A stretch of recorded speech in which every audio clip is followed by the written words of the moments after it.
విప్లవ యోధుడు, ప్రజాగాయకుడు నాగన్నని గురించి చాలా చెప్పేశారు అంతకుముందు. ఇంకా చెప్పడానికి ఏమీ లేదు.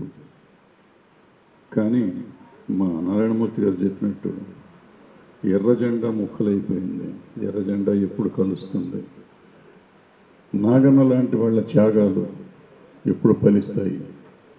ఇవాళ జన్పదలో విద్యార్థులు చూపిస్తున్నారు. ఇదే ఉద్యమాన్ని ఆ ఎర్ర జెండా పుట్టినప్పుడు భారతదేశంలో చూపించారు. అది ముక్కలైపోయినాక ఉద్యమాలే పోయి మళ్ళీ ఆ పిల్లలకి ఎలా వచ్చిందో ఆ విషయం తెలియదు. కానీ జన్పదలో ఇవాళ చూపిస్తున్నారు. తిరుగు లేకుండా పోతుంది ఈ దేశం అనుకున్న ఈ ప్రభుత్వం అనుకుంటున్న టైంలో గడగడలాడిస్తున్నారు. రాత్రి నిద్రలు ఉండలేదు ప్రధానమంత్రులకి. లేచి కూర్చుంటున్నారు, వీడియోలు పెడుతున్నారు. అలాంటి ఉద్యమం ఎక్కడి నుంచి వచ్చింది? ప్రతి ఉద్యమానికి ఊపిరి పాట. ఆ పాట ఆనాడు ఈనాడు ఇప్పుడు అక్కడ జన్పదలో చేస్తున్న వాళ్ళు కూడా పాటలతోనే అలరిస్తున్నారు. చాలామంది అంటారు వాళ్ళు పాటలు పాడుతున్నారు, డ్యాన్సులు చేస్తున్నారు అంటారు. ఉద్యమాల్లో అలాగే చేస్తారు, అలాగే చేశారు గతంలో, ఇప్పుడు అలాగే చేస్తున్నారు.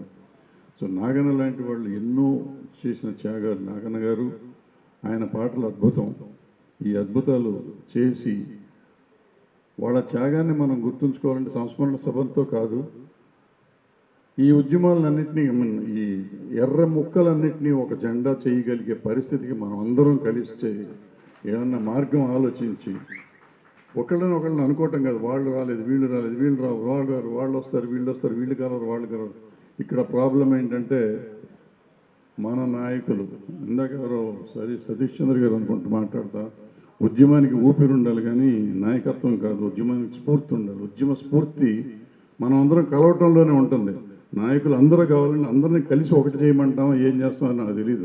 అది కలపాల్సిన బాధ్యత మనది. అందరూ ఒకటవ్వాలి, ఎర్ర జెండా ఒకటవ్వాలి. ఒకటైన రోజునే ఈ దేశానికి స్వతంత్రం వచ్చినట్టు అవుతుంది. జోహార్ నాగన్న.